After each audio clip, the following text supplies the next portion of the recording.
Hello, my name is Lamar Carey, and this is my presentation on finding limits. So the problem I chose was x squared plus 11x plus 30 all over x plus 5, and we're trying to find the limit as x approaches negative 5. So to do this, I factored x squared plus 11x plus 30 and got x plus 6 times x plus 5. Then we could cancel out both the x's plus 5 and then I was left with x plus 6. Then I substituted x for negative 5, and negative 5 plus 6 is equal to 1, which led me to believe that the limit is 1. Now to solve this using the table of values, we first input the equation into our calculator, and since we are finding the limit as x approaches negative 5, we input numbers in our calculator getting closer and closer to negative 5.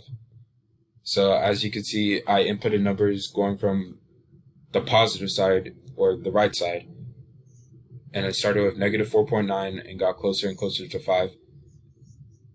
And then I also inputted numbers going from the left side, or the negative side, and I started with negative 5.1 and ended up with negative 5.001 as we got closer and closer to negative 5.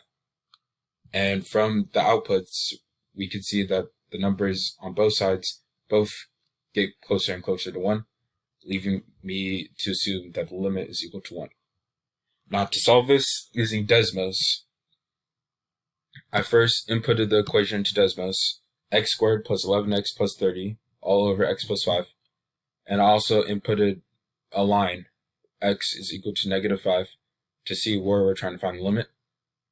And all we have to do to find this limit is really simple. We just follow the line going from the positive side or the right side and see what the y values give us and see what it leads us to. So as you can see, it leads us to 1. And also going from the left side or the negative side, the numbers also lead us to 1. And since the negative side and the positive side, the numbers both leave us to 1, I can assume that the two-sided limit is equal to 1. Thank you.